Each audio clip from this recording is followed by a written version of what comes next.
I've had some interesting cases lately at my church in New York where large sums of money were due to people, and for years that money could not come to them.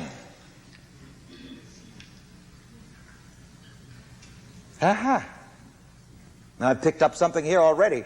There are some people in this audience here right now that has some large sums of money that's due to them, but it can't get to them. It can't get to them because of certain negative attitudes about money. I did this at the church in New York, and one lady the next week, she managed $106,000 that had been trying to get to her for over 7 years, got to her that week. Wouldn't you want yours to get to you next week?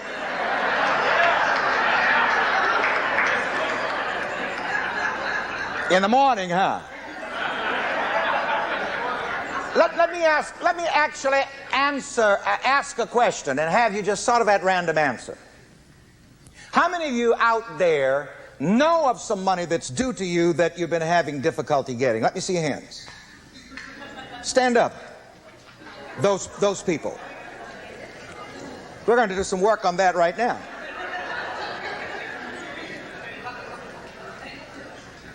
See, we have an altar call here too. You're getting saved now. From the money rejection complex. I want to hear this as a response, and this is to help everybody that's standing. Why do you think it is that you and the money have not yet come together? All at the same time, I can hear you.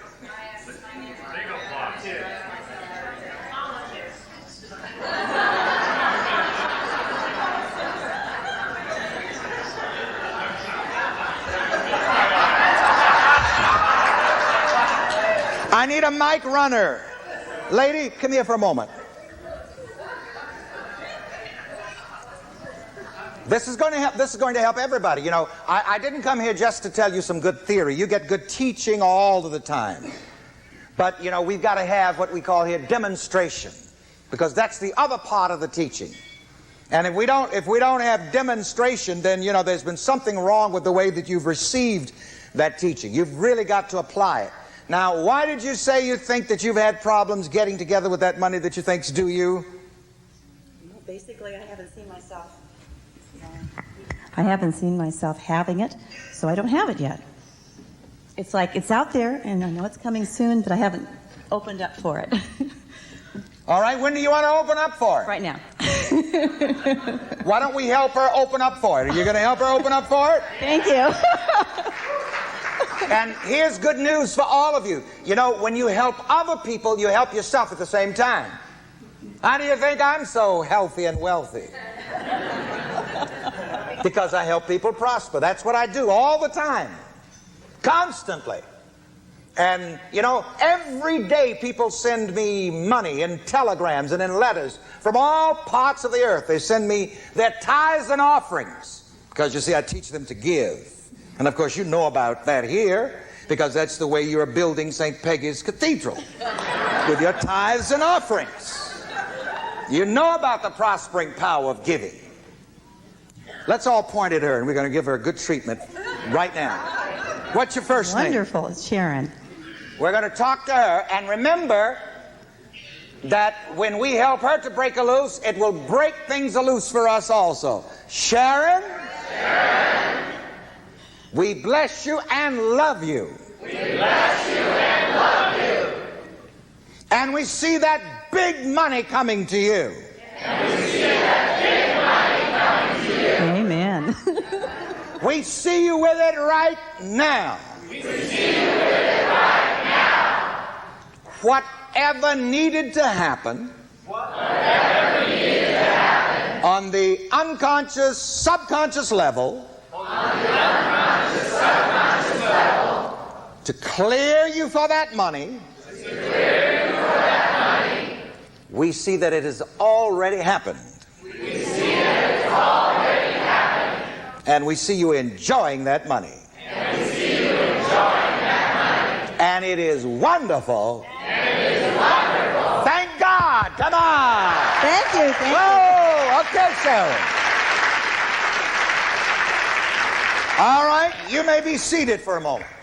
But, you see, she was able to somewhat identify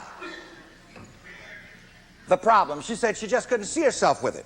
I remember once in Boston, when I went there to do a meeting, a very well-educated young businessman picked me up in his brand new green Cadillac convertible to take me to the meeting. And he said to me, he said, you know, last year this time, I couldn't see myself with a car like this. I said, yes, that's why you didn't have it last year this time. And you know, that's just the perfect opening for a commercial. Outside at the break, there is a wonderful tape by Reverend Ike called Your Power of Visualization. Let me hear you say visualization. Visualization. You see, Sharon said she had not received that money because she couldn't see herself with it. And in this tape on visualization, I give you all of the techniques and the actual treatments for visualizing yourself, seeing yourself with good health, happiness, love, success, prosperity, and money.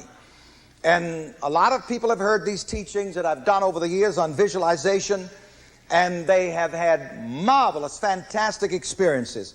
When I first started doing this, I used to help people also visualize for vacations, you know, in places in the Caribbean or in Mexico or wherever, and you'll find that here. And I've had people write me letters from hotels in Spain and in other parts of Europe and in other parts of the world who told me that the very first time that they did the visualization with me, that unexpectedly a chain of events came about and they got the money and the wherewithal to travel.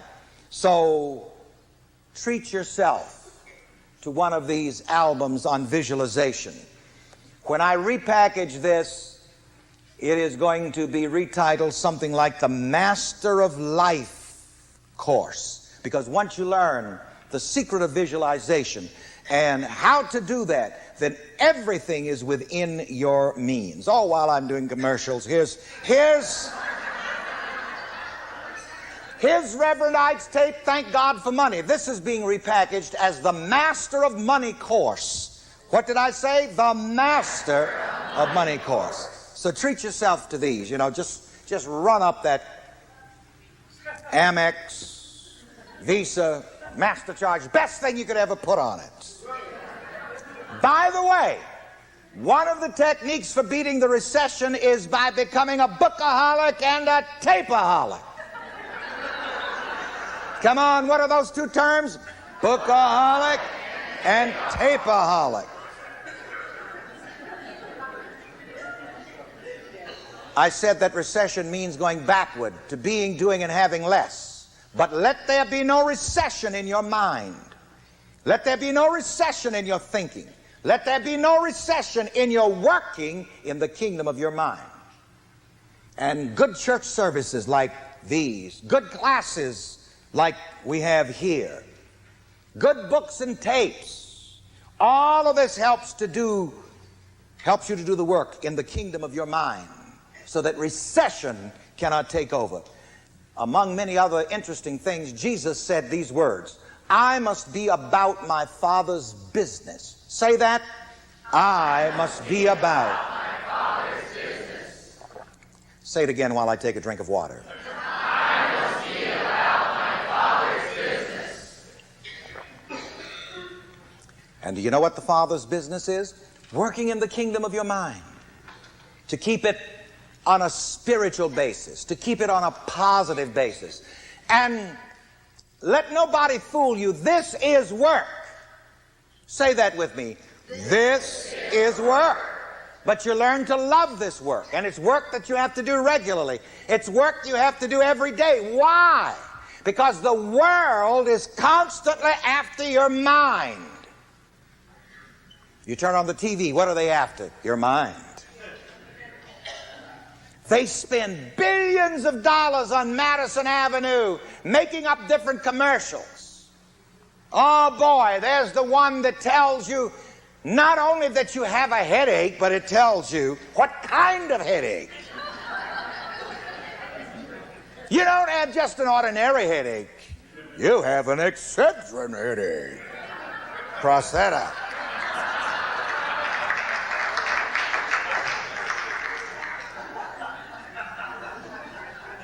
This shows us why we've got to constantly be working in the kingdom of the mind. You've got to constantly be coming to these services, getting into these classes, staying into these books, listening to these tapes. Because what the mind listens to, whether it be good, bad, or indifferent, if the mind keeps listening, it will believe. You see, it doesn't matter whether it's true or false, good or bad. If the mind keeps listening, the mind will believe. Say that. If the mind keeps listening, the mind will believe.